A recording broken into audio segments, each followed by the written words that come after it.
pergulatan 3 hari membahas berbagai macam hal itu seolah-olah menjadi hilang gara-gara Kalah sama satu momen itu ya? ya satu momen kecil itu yang saya juga menyayangkan kenapa sih harus ada begitu, malu kita sebenarnya. Itu Bung Rumadi saat itu ada di Saya di belakangnya, saya di belakang yang nunjuk-nunjuk itu karena beliau-beliau mendengar kok mau ada perubahan, tata cara perubahan ahwa, ada zonasi segala macam, yang akhirnya beliau-beliau resah. Kalau modelnya seperti ini, itu justru nanti menjauhkan NU dari akar kulturalnya pondok-pondok pesantren itu. Meskipun misalnya Rois Amnya tidak kampanye, tapi kayaknya ada orang-orang yang secara sukarela itu menjadi tim suksesnya, dia ke sana kemari mengkampanyekan orang, ini kayaknya nggak elok.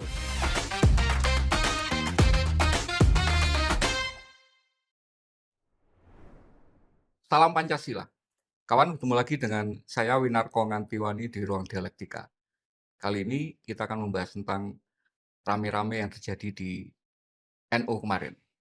Kira-kira ada apa dan apa hal-hal besar yang kemudian melandasinya, dan terutama karena bulan Agustus awal NU juga akan menjelang muktamar pergantian pengurusan yang pasti akan banyak dinamika menarik untuk kita ikuti bersama. Untuk itu kami mengundang kembali ke Ruang Dialektika salah satu ketua PBNU, Profesor Rumadi Ahmad. Salam Pancasila. Salam Pancasila, Mas Win. Terima kasih sudah mau datang lagi ke Sama-sama. kanal kami, Terima kasih juga diundang. karena rame-rame kemarin di acara di Pelosok itu kami bertanya-tanya, ini ada apa sih sebenarnya? Kok katanya para kiai ngumpul tapi kok kayak pertemuannya anak-anak mahasiswa gitu. Ada yang nuding-nuding, ada yang interupsi, ada yang sampai katanya mau pukul-pukulan gitu. Tapi mulai dari Ya. peristiwa itu dulu aja, nanti sebelum kita bahas yang lain. Sebenarnya itu rame-rame apa kemarin itu? Itu sebenarnya hanya episode kecil aja ya dari serangkaian Munasan Konbes yang berlangsung 3 hari. Ya kebetulan memang pada sesi terakhir itu ada sedikit ketegangan lah gitu. Tapi ya karena berita itu kan memang senang yang begitu. Apalagi ada videonya. Ada videonya. Jadi pergulatan 3 hari membahas berbagai macam hal itu seolah-olah menjadi hilang gara-gara Kalah sama satu momen gitu ya? ya satu momen kecil itu yang saya juga menyayangkan kenapa sih harus ada begitu, malu kita sebenarnya. Terus terang saya dengan sejumlah kawan, dengan Itu Bung Rumadi saat itu ada di saya di belakangnya. Saya di belakang yang nunjuk-nunjuk itu. Jadi saya tahu persis bagaimana peristiwa itu terjadi. lagi bahas apa? Itu mungkin dulu kita mulai. Waktu itu poin apa yang sedang dibahas yang memicu ramenya? Pleno terakhir ya, semua komisi-komisi sudah dibahas, mulai dari komisi Basu Masail ya, kemudian ada komisi program, komisi organisasi, semua dibahas, kemudian sampai di ujung itu pimpinan sidang menawarkan soal tempat muktamar. Nah, pimpinan sidang ini kan juga Katib ya, Katib Suriah PBNU, jadi dia tahu aspirasinya, dukungan-dukungan cabang, surat yang masuk ke PBNU gitu. Ya memang ada beberapa provinsi yang menawarkan ya, ada NTB menawarkan, kemudian Jakarta, kemudian ada Jawa Barat, ada Sumatera Barat, termasuk Jawa Timur, terlebih yang secara khusus sudah mengajukan surat kesediaan itu Lirboyo. Oke. Jadi memang usulannya ada nama Lirboyo itu. Sudah mengajukan surat ke PBNU siap untuk menjadi tuan rumah muktamar. Nah, memang waktu itu pimpinan sidang mungkin ya terlalu bersemangat ya terlalu cepat mengambil ngetok palunya itu. Jadi sebagian kalangan mungkin yang punya aspirasi lain agak kaget, "Loh kok sudah diputuskan?" Gitu. Nah, itu yang kemudian peristiwa itu sebenarnya hanya sekecil itu sih sebenarnya intinya. Tapi ya kemudian karena terjadinya di ujung gitu, ada wartawan, semua mata berkonsentrasi ke situ karena memang ini adalah puncak dari Munas dan Konbes itu. Akhirnya belum ada berarti Akhirnya sampai hari ini belum ada, kemarin akhirnya disepakati putusan penetapan itu dicabut kembali atas arahan dari Rois Am ya, jadi ketok palunya dari pimpinan sidang, tapi kemudian dianulir oleh Rois Am dan kemudian disepakati ya sudah beberapa provinsi dan pesantren yang mengajukan diri sebagai tuan rumah muktamar, nanti disurvei oleh tim PBNU, kemudian nanti ditetapkan. Ya mudah-mudahan nggak terlalu lama lah, ini sudah, akhir, Juni, kalau muktamarnya itu 1 sampai 5 Agustus ya waktunya hanya 1 bulan, nggak ada waktu lagi. Bentar, ini biar audiens clear. Berarti rame-ramenya itu, pemicunya itu hanya gara-gara ini tempatnya di mana gitu? Hanya itu saja. Sebenarnya, Itu aja ya? eee, berbagai macam hal yang imbas dari, konflik dulu ya Nanti kita bahas konflik dulunya itu. imbasnya itu, ketegangannya itu kan, masih tersisa. Ya, jadi asarnya, bekasnya itu masih tersisa dalam berbagai macam agenda. Hmm. Tapi semuanya bisa dilalui dengan smooth. Jadi meskipun ada, apa namanya, ketegangan-ketegangan dalam berbagai macam hal ya, itu bisa diselesaikan. Termasuk yang soal, tempat ini yang akhirnya, muncul reaksi, di ujung tadi itu. Tapi nanti ada forum apa untuk memutuskan tempatnya ini akhirnya? Ya mungkin nanti akan ada rapat gabungan. Hmm. Kemarin saya dengar Ketua Umum sudah, punya pikiran bahwa harus ada rapat gabungan rapat gabungan itu antara Tanfidiyah dan Syuriah Surya. gitu ya. Jadi nanti hasilnya seperti apa ya diputuskan di Setelah situ. disurvei tadi ya masing-masing ya? Jadi tidak diputuskan oleh 1, 2 orang. Ya meskipun nanti kalau misalnya rapat gabungan itu memberikan mandat kepada Ketua Umum dan Rais Am untuk ngambil keputusan, ya silakan aja, nggak apa-apa gitu. Tapi, keputusan itu ya harus dibicarakan secara lebih Oke. terbuka lah, tidak setengah kamar gitu. Sekarang biar gambar besarnya kelihatan kan. Tadi kan Oke. itu hanya salah satu pembahasan. Padahal pembahasannya banyak kan gitu kan. Iya. Tapi saya mulai dulu tanya untuk mewakili audiens ini. Ya. Apa sih sebenarnya forum Munas sama Mukbes ini? Ah, Ini pun membingungkan kenapa ada Mukbes, ada Munas, nanti muktamar. nah, jadi muktamar itu adalah forum tertinggi, organisasi. Jadi misalnya pergantian kepemimpinan, perubahan ADART, itu adanya di muktamar. Nah, forum tertinggi kedua itu namanya Munas dan Konbes. Munas, kenapa Munas? Musyawarah Nasional. Musyawarah Nasional itu sebenarnya lengkapnya itu Musyawarah Nasional Alim Ulama. Jadi itu forumnya Suriah Oke. untuk membahas keputusan-keputusan keagamaan. Jadi ada Basul Masail, hukum-hukum agama itu dilakukan melalui proses Munas. Ada Konbes, konferensi besar, itu adalah forumnya Tanfidiyah. Di situ membicarakan mengenai, berbagai macam hal terkait dengan organisasi, baik misalnya regulasi, penetapan peraturan perkumpulan, Oke. karena ini menjelang muktamar, nanti misalnya ada hal-hal yang perlu disepakati di muktamar enggak? Ada perubahan ADART apa enggak? Termasuk tatip pemilihan macam-macam itu? Belum belum? sampai situ. Jadi nanti kalau misalnya di muktamar ada agenda untuk melakukan perubahan sejumlah aturan di dalam ADART, pembicaraannya itu ya di Munas Konbes untuk menyepakati, nanti keputusannya di muktamar gitu. Jadi Munas dan Konbes itu adalah forum tertinggi kedua. Jadi kalau boleh disimpulkan, Munas itu sifatnya lebih ke eksternal, yang Konbes itu sifatnya lebih ke Enggak juga. Enggak juga. Oh, enggak juga? Ya, semuanya adalah forum internal, forum internal di lingkungan NU. Jadi, meskipun dalam hal rekomendasi misalnya ada rekomendasi eksternal, tetapi masalah-masalah yang dibahas dalam Munas dan Konbes itu adalah masalah-masalah yang memang menjadi concern-nya NU atau persoalan-persoalan, ke-NU-an, baik terkait dengan, masalah keagamaan atau peraturan-peraturan organisasi misalnya ya. Jadi, semuanya adalah masalah yang terkait dengan kepentingan NU sendiri. Oke.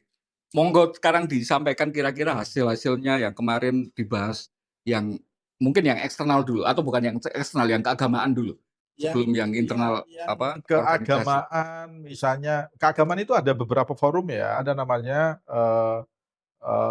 Basul Masail, Waqi'iyah. Waqi'iyah itu adalah pembahasan mengenai, hukum keseharian, masalah sehari-hari gitu. Misalnya hukumnya ini apa, hukumnya itu apa, dan kemarin yang dibahas itu antara lain adalah mengenai,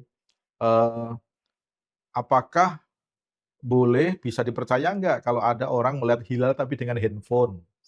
Misalnya kesaksiannya harus diterima apa enggak, yang kayak gitu. Jadi biar update sama teknologi mungkin kira-kira gitu ya?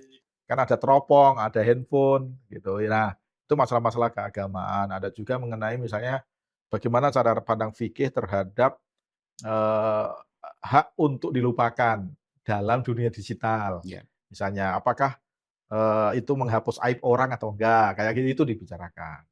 Ada juga masalah yang terkait dengan, maudhu'iyah ya, hal-hal yang bersifat tematik. Misalnya kemarin yang dibahas adalah mengenai, sumber kekuasaan, misalnya terkait dengan sumber kekuasaan tapi dari sudut pandang, fikih. Kemudian ada masalah qanuniyah, itu sejumlah, undang-undang yang direkomendasikan untuk, Dibahas. dibahas atau, Oh, ada ya? masukan apa, Usulan gitu ada ya? ada misalnya Nanti terkait itu dengan dilesakkan ke parlemen? Ya nanti ditindaklanjuti. Jadi kalau misalnya dalam, Munas kemarin itu dia, punya concern terkait dengan undang-undang, nanti setelah Munas ya berarti, PBNU harus menindaklanjuti untuk memastikan bahwa apa yang menjadi concern dari Mmm, NU ini, eee, diadvokasilah oke. supaya bisa menjadi, keputusan pemerintah. Ada juga rekomendasi terkait misalnya, perbaikan tata kelola MPG Oh, misalnya. sampai gitu ya? Sampai gitu, Mengevaluasi ya. programnya Ya, pemerintah ada juga? ada juga. Ada juga yang terkait dengan, komisi organisasi, itu kemarin lumayan banyak yang dibahas. Antara lain misalnya menyepakati tentang 2 peraturan perkumpulan yang sangat krusial. Mmm. Peraturan perkumpulan tentang tata kelola tambang, karena kemarin itu Nah, kan ini menarik ini. tambang belum ada regulasinya di NU, tata kelolanya seperti apa, memastikan supaya orang-orang yang ada dalam struktur pengelolaan tambang itu dia berbuat untuk dan atas nama NU, jadi bukan milik pribadi. Termasuk, ada perusahaan yang atau koperasi yang ada di situ, meskipun koperasi itu sifatnya individu, tetapi orang-orang yang ada di situ, itu harus di-declare bahwa mereka berbuat untuk dan atas nama NU. Jadi misalnya nanti dia sudah tidak menjadi, pengurus PBNU atau PBNU menarik dia dari keanggotaan koperasi, itu diberikan perlindungan, ada hukumnya gitu, ada kesepakatan di situ melalui, peraturan perkumpulan dan itu sangat krusial sebenarnya kemarin itu dan alhamdulillah disepakati, untuk memastikan supaya tata kelola tambangnya itu lebih proper lah ya, lebih akuntabel, lebih transparan dan lain sebagainya. Kalau misalnya yang semacam, apa istilahnya, yang informasi mungkin akan berkaitan sama publik itu misalnya, ada nggak tanggalnya misalnya? Atau Tanggal apa? koordinatornya misalnya? Yang mulainya atau, kapan ini mulai beroperasi tambangnya NU ini kan juga jadi pertanyaan banyak orang. Terus yang kedua siapa penanggung atau koordinatornya itu siapa? Kalau yang sekarang ini kan, yang existing ya, karena kemarin itu adalah, situasi yang sangat, mendesak dan harus dilakukan, yang akhirnya juga dikoreksi. Misalnya, ketua umum itu menjadi direktur utama, kemudian Rois Am menjadi komisaris utama. Gitu. Kalau yang tata kelola yang sekarang kan begitu, tetapi dari berbagai macam masukan, ini nggak bisa begitu. Harus ada Iya, definitif orang misalnya ya? harus ada definitif orang dan kalau misalnya ketua umum dengan Rois Am itu langsung nempel dalam, perusahaan tata kelola tambang ini, kalau misalnya ada Ada masalah apa-apa, dengan itu kan langsung kena struktur organisasinya. ya? Nah, itu yang kemudian, dievaluasi. Tapi belum definitif orang berarti ya? Belum, itu Oke, hanya tata kelola iya, saja. Dan itu kan cukup krusial, itu kemarin sudah berhasil untuk disepakati. disepakati. Jadi Mhm. nggak ada lagi sekarang perdebatan ini yang bawa investor mana, ini yang bawa Sudah, ini. kalau sebenarnya itu sudah, disepakati jauh sebelumnya ya, bahwa, PBNU sudah punya agreement dengan, investor, sudah ada kesepakatan, mereka juga, sudah melakukan serangkaian pekerjaan supaya bisa beroperasi. Oke. Ya meskipun sampai sekarang, belum ada operasi. Jadi meskipun isunya ramai sekali di luar gitu Iya, ya, iya, iya. NU sudah digebukin segala macam, tapi sebenarnya belum dapat apa-apa sampai hari ini. Sejauh informasi yang saya terima ini masih proses untuk, eee, memastikan mendapatkan, AMDAL. Jadi AMDAL-nya seperti apa. Iya. Tapi ada misalnya dalam peraturan perkumpulan itu ada kepastian misalnya, eee, NU harus memperhatikan masyarakat sekitar, masyarakat yang terdampak itu harus mendapatkan manfaat dari Iya. adanya pengelolaan tambang dan lain Jadi ada sebagainya. safeguard-nya gitu ya. Ya, Karena salah satu concern-nya itu adalah ketika hari ini misalnya atau kemarin, mhm, itu banyak aktivis-aktivis NU itu yang bergerak di bidang ya, lingkungan misalnya atau ya, bergerak di bidang pendampingan masyarakat adat. Kalau NU nanti benar-benar mengelola tambang dan nggak prudent beneran, banyak ya, masalah, nanti mereka diundang ke mana-mana jadi betul. legitimasinya hilang kan gitu kan. Nah, itu dengan peraturan itu sudah di ini semua ya? Mudah-mudahan termasuk misalnya soal memastikan, dampak lingkungannya seperti apa. jadi tambang yang dikelola NU itu harus, memperhatikan Oke. kelestarian lingkungan. Jadi secara normatif sudah ada koridornya. Hmm. Tinggal nanti memastikan, Pengelolanya organ ini ya, pengelolanya yang di lapangan sesuai dengan koridor itu itu ya. sesuai dengan koridor yang dibuat oleh NU. Itu yang Pergub pertama. Itu yang Kedua apa? pertama. Pertum yang kedua itu terkait dengan tata kelola, platform Digdaya NU. Digdaya itu platform, apa Yang namanya, yang waktu apa? konflik itu sempat ribut-ribut itu. Surat-surat elektronik itu kan Ya, ya, surat surat menyurat elektronik elektronik, itu ya. data itu. Jadi Digdaya itu adalah satu platform besar sebenarnya. Surat menyurat itu hanya sebagian kecil aja. Nah, kemarin memang, sempat ada persoalan waktu, apa namanya, ada dinamika ya, saya tidak menyebutnya konflik lah, ada dinamika di NU itu, akhirnya, platform Digdaya ini kan menjadi salah satu Alat ya. alat gitu ya, saling, berebut Mengeluarkan gitu, surat pemecatan. otoritasnya di mana gitu. Nah, termasuk soal kepemilikan, misalnya, kepemilikan aset Digdaya ini di siapa, segala macam. Ini harus dipastikan misalnya aset ini adalah milik NU, bukan milik individu. Hmm. Kemudian, kamar-kamar pengelolanya itu diatur sedemikian rupa, mulai dari PBNU sebagai pembuat kebijakan, kemudian pengembang platform, digitalnya itu otoritasnya apa, operator otoritasnya apa, segala macam diatur sedemikian rupa, supaya, masalah-masalah yang kemarin muncul itu tidak terjadi. Tapi saya bersyukur karena masalah yang kemarin muncul itu akhirnya menjadi pelajaran Hmm. dan Iya, berbasis dari apa yang terjadi itulah kemudian regulasi ini, iya, peraturan perkumpulan ini iya. bisa kita bahas sedetail mungkin supaya apa yang pernah terjadi itu, diulangi Iya. lagi, tidak terjadi lagi gitu. Itu kan sama kayak kira-kira kalau perusahaan IT tiba-tiba dihack gitu kan Ah, ketahuan ya, kelemahan sistemnya kelemahannya gitu apa, ya. ya betul itu kurang lebih begitulah.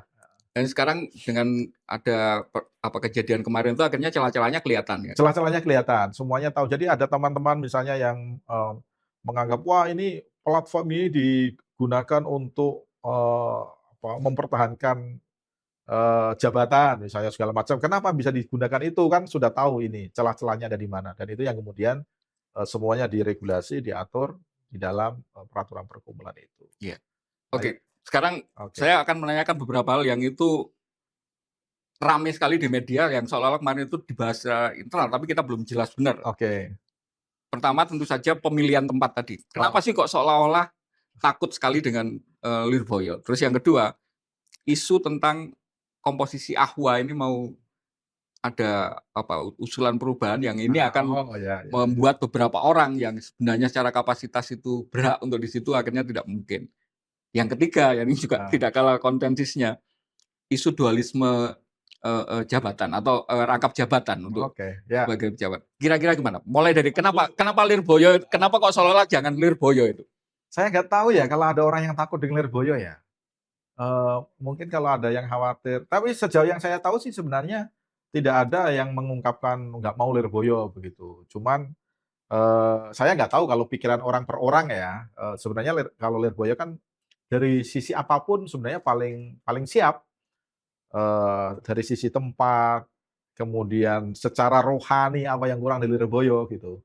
Jadi dari sisi itu, saya kira memang, Lirboyo, sangat kuat, legitimate untuk dijadikan sebagai tempat muktamar. Mungkin karena memang pembicaranya belum tuntas, dugaan saya begitu. Jadi, ada pihak-pihak yang punya aspirasi lain, misalnya NTB misalnya, atau ingin pesantren yang lain. Belakangan ada juga yang mengajukan dari Situbondo, pesantren Wali Songo di Situbondo juga mengajukan. Cuman memang, pembicaraannya belum tuntas, termasuk di komisi organisasi, yang membahas, ada agenda lain-lain yang membahas mengenai tempat ini, belum tuntas juga dan nggak berani ngambil keputusan juga. Ya hanya me-list sejumlah tempat, provinsi yang menjadi kandidat tuan rumah. Nah, begitu apa namanya, ajukan ke, sidang pleno itu, ya mungkin karena prosesnya belum, ibarat mau landing itu jalannya itu belum diaspal lah gitu Iya, ya. iya. Jadi Atau ada rodanya belum sebagian yang sempat kaget. keluar sempurna gitu ya. Ya itu, saya kira hanya itu aja. Nanti sih mudah-mudahan, dalam waktu yang tidak terlalu lama saya kira juga pasti akan diputuskan karena Ya, artinya biar clear ya, berarti itu kemarin juga tidak dalam diartikan menganulir Lirboyo untuk jadi tuan rumah kan? kalau hanya dilihat dari satu sisi bisa dikatakan begitu, karena faktanya kan sudah diketok kemudian dicabut Dicabut. ya kan. Kalau dari sisi itu mungkin bisa dikatakan menganulir. Tetapi kalau kita melihat dari apa namanya, helikopter view-nya dari aspek yang lebih agak makro, ya tadi saya katakan mungkin memang harus ada komunikasi yang perlu Mhm, diperbaiki supaya landing-nya itu nggak terlalu iya. berugal-berugal gitulah. Hanya itu aja sih. Ya jadi mudah-mudahan nanti dalam waktu 1-2 minggu jalannya sudah dirapikan, yang aspal-aspalnya sudah di ini, nanti semuanya akan bisa landing dengan baik. Tetap ke Lirboyo maksudnya? Mudah-mudahan Mudah-mudahan. mudah-mudahan. Enggak ini, karena kemudian kayak Ya, semacam aneh banget ketika orang itu kan kemudian masih ingat, Bung, yang 6 bulan yang lalu ketika iya, rame-rame. oh, Itu kan selesainya ketika iya, para kiai sepuh itu kan ngumpul heeh, di sana itu. iya, Jadi kan seolah-olah kemudian ya ada hubungan yang sangat logis ketika muktamar nanti yang kemungkinan juga akan heeh, panas. Ya sudah di Lirboyo aja, Lirboyo kemarin aja. buktinya bisa Ya baik-baik kok duduk mungkin gitu. ada pihak-pihak yang nggak terlalu nyaman waktu, apa, islah di Lirboyo itu, sehingga kalau bisa jangan di situ, mungkin juga ada yang begitu ya. Terpaksa gitu kemarin berarti kira-kira. Ya ya sampean tahu sendirilah bagaimana prosesnya, tapi kan faktanya ya Lirboyo menjadi tempat untuk islah dan akhirnya dari islah itu, Oke, bisa munas dan konbes bersama, bisa oke. muktamar bersama, faktanya kan begitu. Oke, itu biar clear ya, karena kemarin itu menganulir keputusannya kemarin, tapi bukan menganulir kemungkinan Bukan ya, Lirboyo tetap tetap, untuk jadi Lirboyo tetap punya muktamar. ada kemungkinan menjadi tempat, Dan itu nanti diputuskannya setelah ya rapat tadi. ya sekali lagi untuk ini aja supaya supaya, komunikasinya dirapikan Oke. aja dulu. Nah, yang kedua sekarang yang Ahwa itu. Tapi dimulai dengan menjelaskan dulu kenapa Ahwa itu apa dulu sih? Ini Ya juga jadi audien biar tahu di ini konstitusi atau di apa? saya cerita dulu ya, Ya, Alul Halli wal Aqdi. Alul Halli wal Aqdi itu baru diterapkan di, eee, 2 muktamar seingat saya, 2 atau 3 muktamar, saya lupa persisnya. Tapi dulu kan begini, dulu kan Rais Am dan Ketua Umum Tanfidiyah itu semuanya dipilih langsung oleh muktamirin, gitu. Tapi akhirnya ada koreksi, ini Rais Am ini kan simbol keulamaan, kenapa dikontestasikan? oke. Kayaknya tidak elok deh, apa, Rais Am itu tuh kemudian Enggak berkontestasi, di voting gitu ya. meskipun misalnya Rais Amnya tidak kampanye, tapi kayaknya ada orang-orang yang secara sukarela itu menjadi tim suksesnya, dia ke sana kemari mengkampanyekan orang, ini kayaknya nggak elok gitu. Karena kalau, prosesnya begitu, itu pasti akan ada dampak, ikutan ya soal money politik segala macam. Makanya kemudian, mekanisme pemilihannya harus diubah. Tidak lagi menggunakan pemilihan langsung oleh muktamirin, tetapi, di apa namanya, dipilih, sejumlah ulama yang kita anggap mempunyai kekuatan otoritas keulamaan, mempunyai kekuatan spiritual, dan itu, dipilih dari sekian banyak kiai yang ada di lingkungan NU, tidak berdasarkan zonasi, tapi memang berdasarkan pada otoritas keulamaan, tidak harus mengurus NU, bisa beliau adalah pengurus pondok pesantren yang tidak masuk dalam struktur NU, tapi dihormati di lingkungan NU. Itu bisa menjadi, anggota Ahlul Halli wal Aqdi. Nah, beliau-beliau inilah yang diberikan otoritas untuk, memilih siapa yang menjadi Rois Am, Oke. gitu. Jumlahnya berapa orang? Jumlahnya, eee, seingat saya 7 orang, ya 7 orang. Jadi 7 orang ulama yang, eee, nanti bisa koreksi bisa 7 atau 9 kita dipakai kalau Ganjil kalau ya. nggak 7 atau 9. Itu Terus yang ulama-ulama yang memilih itu siapa? Kan kalau ya tidak di-voting yang muktamirin, memilih yang itu memilih jadi, siapa? wilayah cabang itu, dia mengajukan nama sebanyak yang akan diusulkan, Oke. yang akan dipilih menjadi Ahlul Halal wal Aqdi. Bukan hanya terbatas dari wilayah cabang itu Bukan tapi bukan. Jadi pokoknya misalnya seluruh orang yang seluruh dianggap ulama, tapi kan biasanya kita sudah melis ini loh, ulama-ulama yang masih apa, kita pandang sepuh, jauh dari urusan-urusan duniawi lah kita lihat begitu. Karena cabang-cabang wilayah itu kadang-kadang juga nanya, ini siapa yang, bisa menjadi anggota AHWA gitu kan. Misalnya yang di Papua kan belum tentu siapa ulama-ulama yang karismatik gitu. Dan memang sebagian besar Jawa. ya meskipun kemarin ya ada yang dari Sulawesi Tengah, ada yang dari Sumatera Utara, ada juga tanpa menyebut zonasi, gitu. Nah, eee, Muktamar ini datang, biasanya mereka sudah membawa nama nih, yang diajukan Jadi di untuk masing-masing wilayah tadi sudah ya, dibahas. sudah dibahas, sebelum berangkat mereka sudah membahas. Nah, nanti ditabulasi, secara tertutup ya, Panitia ini nanti iya ya. panitia. Nah, inilah yang kemudian nanti keluar, nama sesuai dengan, jumlah yang dibutuhkan menjadi anggota Ahlul Halli wal Aqdi. Nah, nanti, beliau-beliau rapat secara tertutup, dan memutuskan siapa yang menjadi Rois Am. Begitu sudah selesai, baru dilanjutkan proses untuk pemilihan ketua umum Tanfidiyah oleh Mu'tamirin, gitu. Jadi, pemilihan ketua umum Tanfidiyah itu belum bisa dilaksanakan kalau belum punya Rois Am. Kenapa? Karena salah satu ketentuan untuk melaksanakan pemilihan ketua umum itu harus mendapatkan restu dari Rois Am.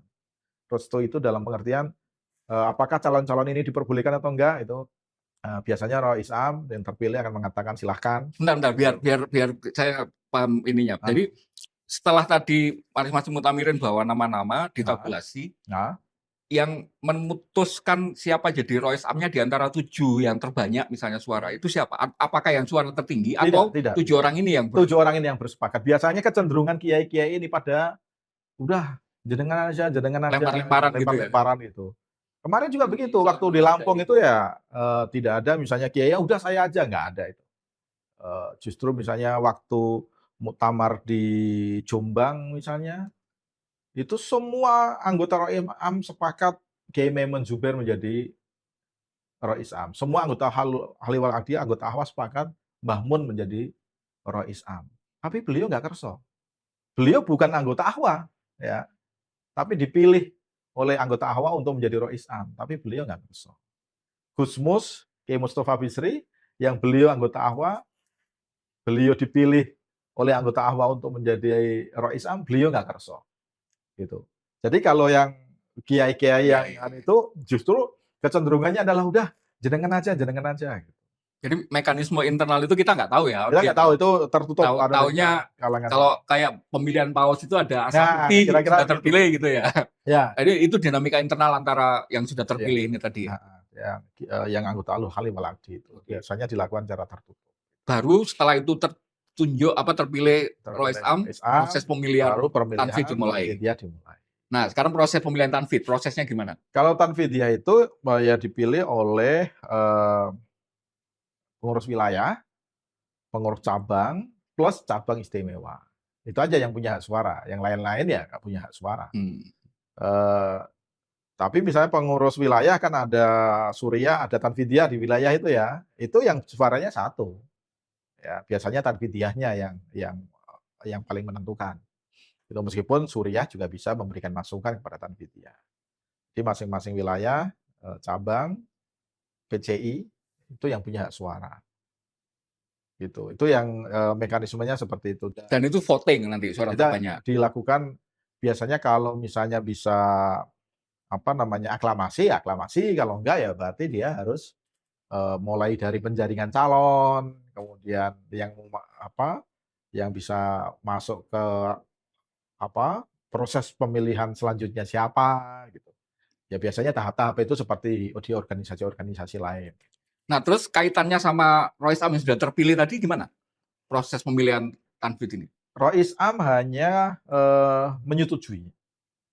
Jadi, dalam hal misalnya sudah ada kandidat, kemudian yang akan maju ini, misalnya ada 2 atau 3 orang, Rois Am, setuju silahkan aja, ya langsung go ahead gitu, nggak ada sejauh ini tidak ada, apa namanya, misalnya Rois Am mengganjal orang, itu sejauh ini sih nggak ada. Tapi meskipun bahasanya harus direstui tadi belum pernah Ya ada. direstui itu dalam pengertian menyetujui tadi itu, hanya, misalnya disampaikan, kalau yang sebelum-sebelumnya tidak Rois Am langsung, tapi mengirimkan pesan kepada seseorang. Jadi dari anggota Ahwa misalnya, silahkan disampaikan kepada Mu'tamirin bahwa Rois Am sudah menyetujui sejumlah orang yang, akan dipilih menjadi ketua umum Tanfidiyah. Oke. Paling begitu aja, gitu Nah, prosesnya. sekarang ke pertanyaan itu tadi, kenapa kok ada usulan proses pemilihan Ahwa ini ada perubahan? Apa signifikansinya dengan proses pemilihan. Ya itu pasti ada orang ada Oke. hitung-hitungannya. Orang yang punya gagasan itu pasti dia punya hitung-hitungan politik, gitu. Kemarin yang muncul itu kan misalnya dibatasi zonasi, jadi, Suriah itu mewakili zona-zona, representasi zonasi. Kemudian yang kedua harus, Suriah yang aktif, yang menjabat, gitu. Nah, usulan ini mungkin secara politik akan menguntungkan seseorang yang punya agenda ini, tetapi, usulan itu jelas mengganggu, banyak orang. Kenapa? Kenapa, Bung? Karena begini, tadi seperti yang saya katakan bahwa anggota Ahlul Halli wal Aqdi itu adalah, simbol dari keulamaan, otoritas rohani yang, ada di NU. Dan itu tidak bisa, ditentukan berdasarkan zonasi. Nanti zona mana diwakili oleh siapa, zona mana diwakili oleh siapa, tidak bisa ditentukan itu. Iya. Karena NU itu, rumah besarnya itu kan ada atau tempat yang paling sakral bagi NU, itu adalah pondok pesantren. Nah, biasanya ini adalah kiai-kiai yang mewakili pondok pesantren, gitu. Nah, itu soal zonasi ditolak. Kemudian yang kedua soal yang masih aktif dalam kepengurusan itu juga akan, menyinggung banyak kiai, terutama kiai-kiai yang mungkin kiainya secara tidak langsung ya, tetapi, santri-santri atau orang yang tahu tentang pergulatan NU pasti juga nggak terlalu nyaman dengan Yang diistilahkan dengan kiai-kiai kultural itu kan? kultural. Justru di situlah sebenarnya NU harus menyambungkan, antara struktur dan kultur. Itu justru di anggota Ahlul Halli wal Aqdi yang tidak dibatasi hanya kiai-kiai yang aktif dalam struktur NU, Kalau gitu. beberapa tahun belakangan misalnya, 2 atau 3 muktamar, itu memang Nah, ada kiai di luar struktur Suriah itu yang kemudian jadi anggota AHWA itu? ada, setahu saya ada, misalnya seperti, siapa ya, eee, semua kiai-kiai yang ada di lingkungan NU, biasanya kalau muktamar itu pasti beliau akan turun. Mmm, Jadi, jangan pagi-pagi sudah dibatasi, karena kan iya. kalau dibatasi itu orang sudah melihatnya, "Loh ini aturan ini mau menyingkirkan siapa ya?" Sudah Atau bisa jadi kan yang kiai-kiai yang sudah pasca gitu kan, maksudnya dulu memang aktif sekali sih, aktif ya, tapi yang karena sudah pernah jadi apa, Roisam misalnya, beliau sudah tidak lagi aktif, sudah tapi dilatih. justru mengembangkan Iya, pesantren, segala macam. Nah, kiai-kiai yang seperti ini kan untuk urusan Ahlul Halli wal Aqdi seharusnya tidak ada halangan kalau untuk itu dinilai ini ya. dinilai. Dan itulah yang kemudian jadi kemarin Mas, sebelum, Munas Konbes itu, sebelum pembukaan, itu ada 13 kiai yang, eee eee, bertemu secara informal sebenarnya. Di situ ada Nurul Huda Jazuli, Mbah Da ya sebagai kiai sesepuh di Pesantren Poso, kemudian ada, Kiai Kafabi dari Lirboyo, kemudian ada Kiai Ma'ruf Amin, ada Kiai Said Agil Sirot, ada beberapa kiai yang lain, Mmm, yang antara lain, membicarakan soal ini. Karena beliau-beliau mendengar kok mau ada perubahan, mengusulkan tata zonasi. cara perubahan ahwa, ada zonasi segala macam, yang akhirnya beliau-beliau resah. Kalau modelnya seperti ini, itu justru nanti menjauhkan NU dari akar kulturalnya Iya, pondok-pondok pesantren itu.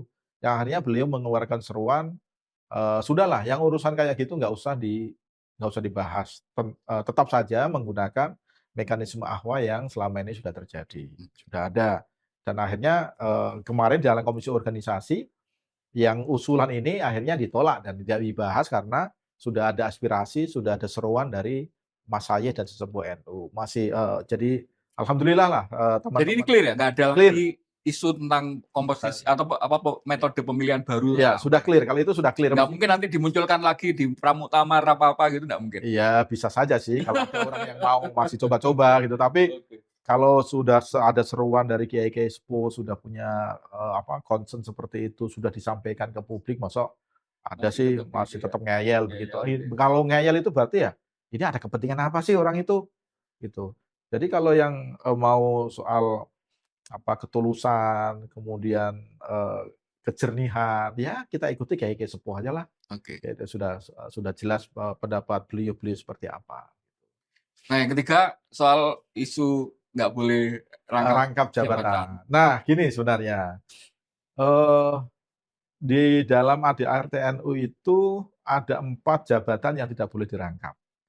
Nah, 2 jabatan itu yang, apa, tokoh-tokoh yang menjadi pimpinan langsung yang dipilih oleh Muktamirin. Yang pertama itu Rois Am. Rois Am tidak boleh menjabat, tidak boleh merangkap, tidak boleh merangkap jabatan politik, gitu ya. Bisa DPRD, DPR, presiden, gitu. Termasuk menteri. Menteri itu jabatan politik, ya. Karena meskipun dia tidak dipilih, tapi dia ada yang selected, ada yang elected, gitu ya. Menteri itu ya apa namanya selected, Selected. dia jabatan politik, dia tetap ada jabatan politik. Menteri itu bukan tidak jabatan politik. Meskipun cara memperoleh jabatan politik menteri dengan dengan bupati misalnya Ya, itu agak beda beda, ini ya, beda, gitu. tapi tetap jabatan politik. Jadi Rais Am tidak boleh, kemudian ketua umum juga nggak boleh.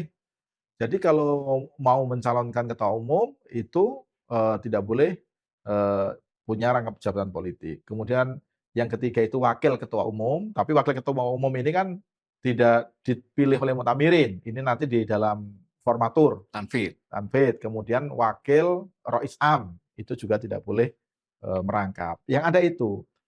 Nah, ada pikiran-pikiran dari awal itu kok hanya 4 ini. Seharusnya wakil ketua umum ini nggak terlalu signifikan. Seharusnya yang nggak boleh merangkap itu sekjen, gitu. Tapi dalam ADART sekjen itu justru boleh merangkap, gitu. Makanya ada pikiran-pikiran yang berkembang nanti dalam perubahan itu rangkap jabatan ini harus diperluas. Atau Oke. minimal wakil ketua umum, wakil Rois Am udah lah nggak usah diatur, tapi ketua yang Rois diatur Am, itu Rois Am, ketua Tanfid. umum, ya, ketua umum Tanfid ya, sekjen, Ya. dan ada juga yang mengusulkan bendahara umum. Jadi 4 orang yang tanda tangan surat di NU itu yang diusulkan tidak boleh rangkap jabatan. Nah, masalahnya begini, eh, tidak boleh rangkap jabatan itu ketika dia terpilih atau waktu nyalon. Nah, gimana itu? Nah, Pembahasannya itu gimana? nah, Apa bedanya kalau misalnya terpilih atau memang ini nyalon? sebenarnya soal Artinya kan harus mundur kalau harus misalnya. mundur soal komitmen. Jadi kalau misalnya ada tokoh, misalnya ada menteri mau nyalon menjadi ketua umum PBNU, nah kalau dia serius, jadi harus mundur dari jabatan politiknya. Bukan apa-apa. Jadi di samping menjaga struktur organisasi NU, kalau misalnya menteri nanti kan gampang sekali ini dianggap sebagai underbow-nya Pemerintah. pemerintah gitu kan. Itu gampang sekali dipersepsi seperti itu. Juga dari sisi waktu, saya kira saya melihat pekerjaan ketua umum PBNU itu yang nggak punya pekerjaan selain mengurusi NU aja, dia kepontal-pontal untuk ngurusin organisasi. Nah, kalau dia menjabat menteri, waduh saya nggak bisa membayangkan. Ini sekjen yang sekarang ini menjabat menteri aja, dia waktu untuk mengurusi NU sudah hampir nggak ada. Makanya begitu sekjen menjadi menteri ini, frekuensi dia ke kantor PBNU kan jauh berkurang daripada sebelumnya. Katanya banyak SK-SK pengurus PW dan sebagainya itu Ya juga. itu bagian dari dinamikanya lah, bagian dari dinamika kemarin yang memang ada surat-surat keputusan yang tertahan. Ya sekjen punya versinya, kemudian ada versi lain, tapi sekarang sudah terurai semua. Jadi setelah selesai masa dinamikanya itu akhirnya disepakati ada tim panel Setelah itu. pertemuan Lirboyo kemarin Ya, ya. setelah Lirboyo ada tim panel yang mengurai satu-satu ini masalah masalah cabang ini kenapa kok SK pengurusannya nggak dikeluarkan, semuanya diurai dan akhirnya sekarang tinggal beberapa cabang aja yang belum belum selesai. Waktu itu sampai sampai ratusan itu, tapi akhirnya semua alhamdulillah bisa selesai. Nah, Gitu. ada yang kemudian minta peraturan itu dihilangkan sama sekali. Peraturan apa? Ya, rangkap jabatan itu dibebaskan. Ada yang minta supaya menteri itu tidak dikategorikan Oke. sebagai rangkap jabatan karena dia tidak dipilih langsung oleh masyarakat gitu. Oke. Dia kan tidak Bukan dipilih, elected ya gitu bukan ya. elected, dia kan selected gitu. Nah, dia ingin menawar ya kira-kira Oke. ya mungkin orang yang punya jago kayaknya calonnya menteri gitu sehingga dia Atau menterinya itu sendiri yang pingin. ya bisa saja gitu. Bisa saja menterinya atau dia nyuruh orang untuk kalau bisa regulasinya diperjelas deh bahwa menteri itu tidak masuk kategori rangkap jabatan, misalnya bisa aja begitu. Tapi ya bagi saya sih kalau memang niat berkhidmah ke NU, ya ngapain sih jabatan ditumpuk-tumpuk begitu?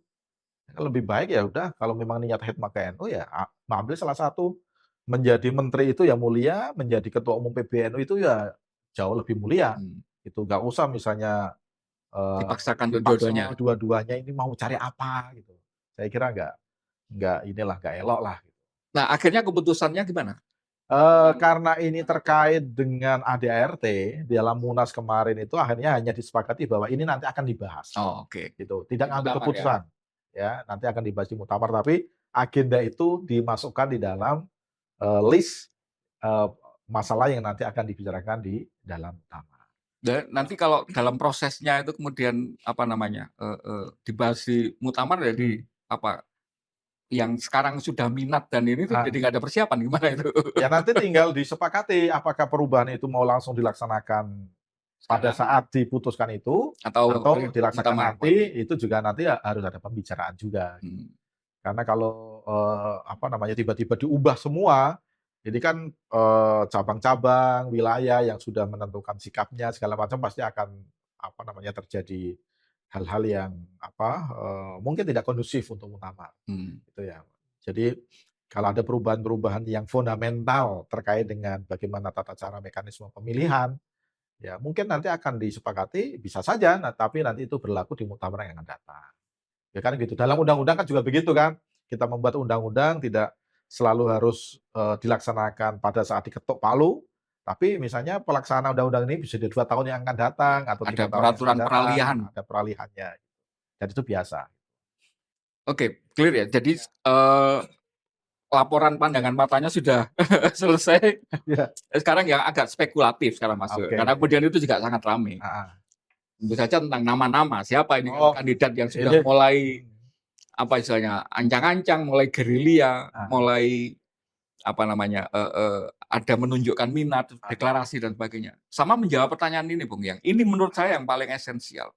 Hari ini ketika mekanisme pemilihan, apa, Ahwa itu diputuskan menjadi mekanisme pemilihan yang berdasarkan kapasitas, heeh, itu kan NU memiliki keutamaan moral di situ, karena iya, kemudian orang yakin bahwa dasar pemilihan itu mhm, tidak ada sama sekali pertimbangan, ini ya ini kaya, ya ini punya jabatan dan sebagainya.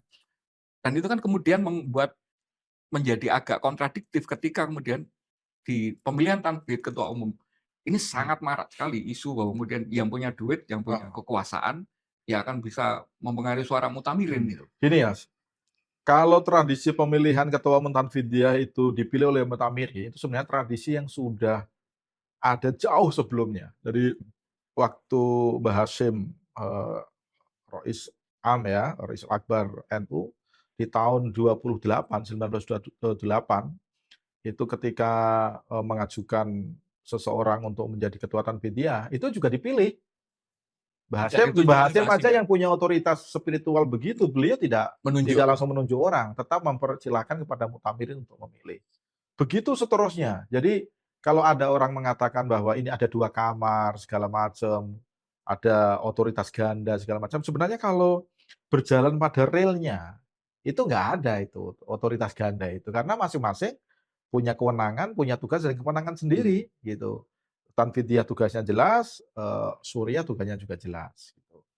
Nah kalau misalnya ada, apa namanya, masalah-masalah itu kadang-kadang karena ada yang misinya dia harusnya berjalan di sisi kiri, tiba-tiba dia nyebrang ke kanan misalnya, atau yang ke kanan tiba-tiba dia nyebrang ke kiri. Sejauh dia berjalan pada realnya, itu tidak ada persoalan, sebenarnya. Untuk model kepemimpinan ada Suriah sebagai simbol keulamaan, kemudian ada Tanfidiyah sebagai eksekutif yang melaksanakan tugas sehari-hari. mhm mhm. Karena, ya kan, struktur seperti ini kan juga mengikuti tradisi pesantren kan, Iya ada iya iya, kiai pengasuh, kemudian ada lurah pondok, ya. Tanfidiyah itu kan lurah pondok sebenarnya yang ngurusin menjalankan tugas apa, ininya sehari-hari. dari apa, legitimasinya berasal dari perintah dari Iya, ya heeh, pondok, yai pondok gitu kan. Nah, gitu. faktanya kemudian hari ini tuh yang mungkin agak susah dihilangkan. Saya itu generasi yang masih sangat familiar dengan Mhm. namanya di tiap daerah itu ada namanya kiai khos gitu ya, Ah, orang yang iya, kemudian secara ini diakui. iya, Dan dulu menjelang pemilihan-pemilihan menjelang muktamar seperti ini, itu kan perdebatannya itu antar siapa yang di antara kiai khos ini yang kemudian secara ini paling siap. Hari ini kan enggak, Bro. Nama-nama yang beredar sebagai kingmaker-nya atau yang menentukan nanti siapa yang menjadi ketum ini kan bukan tidak berdasarkan itu lagi. Ini tokoh politik, ini menteri, ini siapa gitu. ya sekarang memang, otoritas kekiaian itu terdesentralisasi. Eee kalau zaman dulu itu kan ada, kiai yang seolah-olah menjadi pusat dari semuanya. Hmm, Jadi sekarang masih ada begitu, tetapi lebih terdesentralisasi. Ya di daerah ini misalnya ada, kiai yang dianggap menjadi apa namanya, punjer atau sentrum dari, kiai-kiai yang ada di sekitarnya, masih ada seperti itu. Tapi kan begini sebenarnya, meskipun ada desentralisasi dalam tradisi kekiaian, dalam tradisi pesantren, itu kan mereka diikat oleh sanad ilmu. Jadi hubungan guru murid, santri kiai, iya. misalnya dari semua jalur kekiaian, itu kan kalau ditarik ke atas, Ada benang ada merahnya ya? benang merahnya semua gitu. Ini Jadi muridnya pondok ini dulu pernah mondok di sini. jadi misalnya dari Kiai Kholil Bangkalan ya, Kiai Kholil Bangkalan punya murid Mbah Hasyim, kemudian Mbah Hasyim punya sejumlah murid dan akhirnya pesantren-pesantren kiai-kiai yang berkembang kan Iya, sumbernya sama, iya, gitu. Jadi, meskipun terjadi desentralisasi tapi sebenarnya mereka masih diikat, di satu sisi diikat oleh paham keagamaan Ahlussunnah wal Jamaah Nantiya, tapi mereka juga diikat oleh sanad ilmu yang mempertemukan mereka, satu dengan yang lain, hubungan guru murid dan lain sebagainya. Karena dari pesantren satu dengan pesantren yang lain itu kan sebenarnya kan dalam banyak hal kan ya, pesantren ini, dulu kiainya berguru ke pesantren siapa, kadang-kadang juga diikat dengan hubungan iya. perkawinan ya, hubungan Mantu mantu, ya. kayak gitu kan jadi ada jaringan, keulamaan model seperti itu. Itulah yang mengikat, Nahdlatul Ulama sampai hari ini, gitu. Kita masih berada dalam situasi seperti itu. Makanya kemarin, waktu penutupan itu, Ketua Umum PBNU Gus Yahya itu bersyukur betul karena sedinamis apapun ya di lingkungan NU, konflik, ketegangan segala macam, tapi alhamdulillah kita ini masih berada dalam naungan kiai-kiai sepuh. Masih dengarkan apa Ya. beliau-beliau itu ya? Masih mendengarkan beliau-beliau, masih mau menasehati, masih mau, mengawal segala macam dan alhamdulillah semua persoalan di NU, itu kan akhirnya ya, bisa selesai pelan-pelan, rata, akhirnya sekarang bisa relatif, organisasinya utuh kembali ya karena kiai-kiai sepuh itu, gitu. Dan itu kemarin disampaikan oleh Gus Yahya, "Terima kasih, alhamdulillah kita masih ditungguin oleh Kiai Nur Huda Jazuli, kita masih ditungguin oleh Kiai Anwar Iskandar." Ya, Kiai Anwar Mansur maksud saya, Kiai Anwar Mansur Lirboyo. Masih ditunggu oleh Kiai Kafabid, kiai-kiai sepuh semuanya ada Iya, di situ. Dan itulah yang menjadi, payung spiritual NU. Jadi kalau orang misalnya, tidak punya tradisi santri misalnya, mereka nggak akan ngerti ini apa sih artinya gitu. Sehingga kalau santri itu kan nggak mungkin misalnya teriak-teriak di depan kiai kayak kemarin itu sebenarnya kalau orang yang punya jiwa jiwa santri itu kayaknya nggak mungkin itu iya, terjadi gitu. ya. Tapi alhamdulillah, semuanya bisa kita lalui dengan baik. Ya, ya mudah-mudahan memang itu Mhm. hanya anomali ya kan, Iya, artinya yang hanya karena kelihatan di media. Karena ya kekhawatiran terbesarnya itu lagi-lagi ketika kekuatan politik dengan ya tentu saja di belakangnya kekuatan kapital gitu iya. ya di situ. Ya orang yang seperti itu Itu pasti ada kepentingan yang lebih nah besar kan gitu. publik tidak bisa Mhm. kemudian disalahkan kan ketika mengkaitkan itu dengan lagi-lagi dinamika kemarin itu kalau Iya, nggak bisa dibilang konflik, itu kan muncul seolah-olah membesar setelah isu soal tambang itu kan. iya. Nah ini kan seolah-olah, loh kok tiba-tiba NU ini isinya investor gitu kan. Seolah-olah orang yang nggak punya pondok kok tiba-tiba apa, ikut muktamar, ikut Munas, ikut ikut, Konbes gitu kan dan Ya tiba-tiba enggak lah, kalau teriak. yang forum itu pasti pengurus organisasi ya, paling kalau ikut Munas, Konbes itu ya pasti dia pengurus PW. Munas, Konbes itu hanya forumnya PWNU Bukan, aja, Bos, tapi maksudnya kasus yang kemarin oh, yang background-nya. apa, mutambirin baju hijau itu loh maksudnya. Oh, Itu kan dibelajeti kan sama ini kan. iya, Itu kan orang langsung iya. tahu, oh dia komisarisnya BUMN ini, ininya Ya agak aneh aja, itu ininya ini gitu. teman saya juga, Nah, maksudnya ini biar audiens tahu ya kayak gitu tuh anomali gitu ya loh, bukan anomali itu bukan anomali. bukan normalnya apa, Semua orang menyayangkan peristiwa itu terjadi, bahkan ada yang sampai, "Wah ini orang kok nggak punya adab di depan kiai." Sampai Gus Kausar, beliau sebagai tuan rumah dan begitu beliau sampai, turun tangan untuk memastikan orang seperti ini jangan oke. jangan dibiarkan gitu. Dan di ujung ini saya minta Oke. yang mungkin spekulatif kalau sekarang agak Oh, prediktif. heeh, Kira-kira siapa nanti yang kemudian pertama ya di Rais Am dulu, hmm. terus yang kedua, kandidat-kandidat tanfit ini. Rais Am Incumbent ini menyalonkan lagi nggak? Rais Am dulu tapi. Kalau Islam saya nggak berani, itu bukan wilayah saya, itu kepentingan saya kalau mencandra para Oh, gini kiai. aja pertanyaannya. Nah, Dalam sejarahnya NU pernah nggak Roy Isam itu 2 periode? ya bisa saja sih, nggak ada larangan secara secara normatif ya. Cuman apakah disetujui oleh anggota Halul Halil wal Aqdi Yang itu kan lain? sangat tergantung pada komposisi Halul Halil wal Jamaah. Aqdi. Ya Oke. sekarang sih sejumlah kiai disebut-sebut Nah ada itu aja, nggak usah nggak ini ya tapi yang nama-nama beredar yang aja. dalam beredar yang disebut-sebut ya, misalnya Kiai Hmm. Said, Kiai Ma'ruf Amin, ada menyebut-nyebut itu. Tapi ya itu terserah lah, itu urusan Dinamikanya nanti ya di urusan Alfa ya. urusan Halul Halil wal Aqdi lah itu. Itu urusan kayak host lah. Oke, berarti yang ukuran agak membumi. Yang agak membumi, sekarang sebenarnya belum ada yang secara gentleman, memproklamasikan, Deklarasi. mendeklarasikan diri. Ya hanya melalui gestur-gestur gitu. Ya termasuk Ketua Umum ya Gus Yahya, ya meskipun apa, tidak deklarasi saya akan mencalonkan diri, tapi sejauh yang saya apa namanya, yang saya tahu, beliau akan, Melanjutkan. melanjutkan, karena dalam 5 tahun ini ada jeda waktu yang agenda-agendanya itu 2 tahun itu hampir nggak bisa dijalankan dengan baik karena persoalan apa, dinamika yang tadi saya sebutkan. Kalau saya malah ya ini apa Mhm. NU kultural jelata ya. Heeh. Ngelihatnya lah kalau kemarin tuh sudah energinya banyak dihabiskan untuk toto-toto dan di kendaraannya. Mhm. Berarti kan sekarang kendaraannya harus beres. Lah kalau mau kendaraannya mancalnya cepet ya harusnya ya 2 kali gitu. Ya Ini ada ini yang ini ada ini yang ini saya aja gitu loh. Tapi kalau misalnya jenengan sendiri ngelihatnya ada nggak apa dari Gus Yahya sendiri sudah melontarkan nggak pernyataan kesiapan atau ya untuk ya kalau secara terbatas sih beliau menyampaikan. Bahkan pernah ditanya di pertemuan wilayah mana, ada salah seorang, ketua wilayah yang bertanya, apakah, masih mau mencalonkan atau tidak. Gus Yahya yang mengatakan bahwa selama 5 tahun ini banyak agenda saya yang tidak bisa berjalan dengan baik, karena persoalan dinamika tadi itu yang internal, jadi saya masih ngutang. Gus Yahya. Jadi, hal-hal yang saya janjikan di dalam Muktamar Lampung itu belum semua bisa hmm, jalankan. Ya kalau diberi kesempatan ya saya minta kesempatan lagi untuk membayar utang-utang yang belum bisa saya lakukan karena terinterupsi oleh satu situasi yang, tadi, soal dinamika tadi itu. Dan saya kira sih memang dari calon-calon yang lain ya memang adalah kandidat-kandidat yang lain dan saya kira memang harus ada. Tidak boleh, kader NU seolah-olah hanya seorang, hanya Gus Yahya saja. Tapi ya silakan aja tidak dijegal juga kan sama saya. ya berkontestasi, gagasannya Siapa apa. kira-kira kalau di luar Gus Yahya kira-kira siapa yang Belum ada yang deklarasi ya, misalnya saya dengar katanya, flyer-flyernya itu sudah mulai muncul misalnya, Menteri Agama, misalnya ya Prof. Nasaruddin Umar.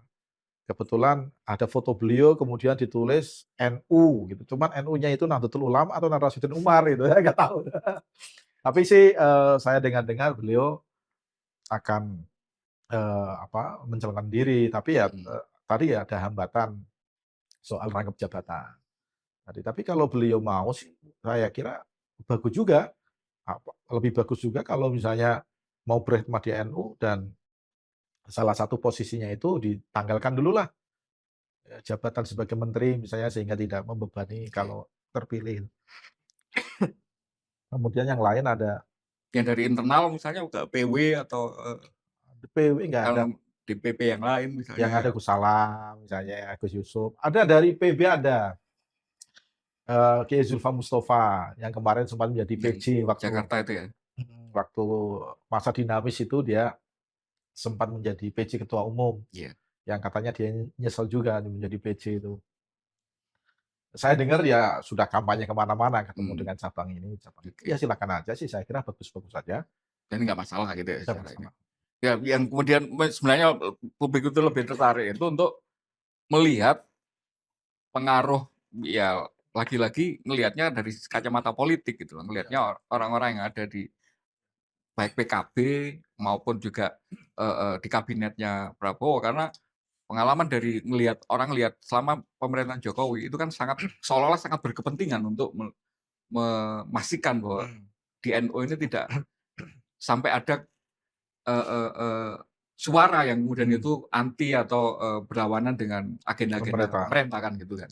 Nah ini Kalau kalau di Prabowo gimana? Kalau Sejauh saya ini? lihat ya, orang-orang yang atau tokoh-tokoh yang potensial untuk menjadi ketua umum PBNU sekarang ini, itu tidak ada tokoh yang akan menjadi ancaman bagi Presiden Prabowo. Siapapun nanti ya. Siapapun.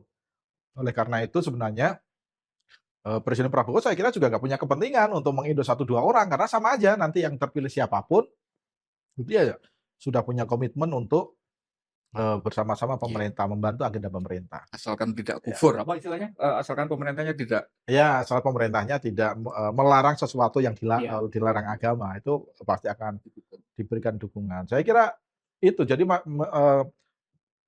kalau misalnya pemerintah itu justru intervensi, itu nanti malah akan mengganggu pemerintah juga. Sehingga saya kira ada baiknya situasi ini silakanlah di lingkungan NU sendiri berkompetisi, toh Iya. siapapun yang jadi sama aja untuk pemerintah. Iya. Itu saya kira tidak ada, kecuali kalau misalnya ada tokoh yang rekam jejaknya itu oposan kepada pemerintah atau oposan kepada Presiden Prabowo misalnya, ya kalau misalnya ada intervensi untuk memastikan orang ini tidak terpilih, masuk akal gitu. Ya seperti dulu Gus Dur waktu zaman Orde Baru kan gitu Ya, kan. tapi kalau sekarang nggak ada ancaman. Makasih banyak. Sama-sama. Mudah-mudahan ini bisa menjernihkan banyak Ya. persepsi. Ya dinamika di semua organisasi pasti, tapi ya nggak seheboh itu kok kan gitu. Tidak apa istilahnya, tidak brutal itu ya, tidak sekonfrontatif itu gitu. Bahwa kemarin ada video forumnya terinterupsi dan sebagainya itu iya, tapi itu tidak mencerminkan keseluruhan ininya gitu ya. Ya, di NU masih banyak ulama yang kita hormati kok. Jadi ada 1, 2 orang yang anomali seperti itu itu sama sekali bukan menggambarkan akhlak santri NU. Iya. Dan jadi jangan jadi tidak ada friksi antar kelompok yang sangat signifikan yang dan juga nggak ada orang yang belain bahwa cara seperti itu dianggap sebagai cara yang benar. Semua orang mengatakan itu cara yang tidak beradab. Tidak beradab. Itu bukan adabnya santri. Semua orang mengatakan begitu. Jadi tidak ada siapapun yang membenarkan cara-cara seperti itu, nunjuk-nunjuk ke pimpinan sidang, itu bukan adab santri. Itu adabnya mahasiswa gitu ya. Ya kalau aktivis mahasiswa ya silakanlah. Kalau acara PMII atau HMI ya silakan aja. Ini NU banyak kiai-kiai Karena guyonannya teman-teman itu ya mungkin kenapa jadi adabnya kayak kongresnya PMII. Ya mungkin sekarang anak PMII sudah pada di level elit-elitnya NU gitu ke bawah sampai sekarang ininya. Tapi terima kasih. Makasih. Banyak Prof. Mudah-mudahan ini lagi-lagi memberi wacana ke publik bahwa ya tidak ada yang terlalu problematik, tidak ada yang terlalu signifikan ya, karena isu-isu besarnya sebenarnya sudah clear gitu ya. Yang kemarin dualisme sikap tentang tambang dan sebagainya, investor dan sebagainya itu ternyata sudah clear. Bahkan kepemimpinan pun juga setelah pasca pertemuan Lurboyo itu sudah nggak ada masalah gitu ya. Tinggal kita tunggu sampai muktamar nanti. Kira-kira kapan? Tanggalnya sudah ditetapkan 1 sampai 5 Agustus. Tanggalnya sudah ya, tinggal tunggu tempatnya gitu ya. Baik, terima kasih banyak. Terima kasih, sama-sama. Kita ketemu di ruang dialektika berikutnya. Salam Pancasila. Salam Pancasila. Matur suwun. Sama-sama.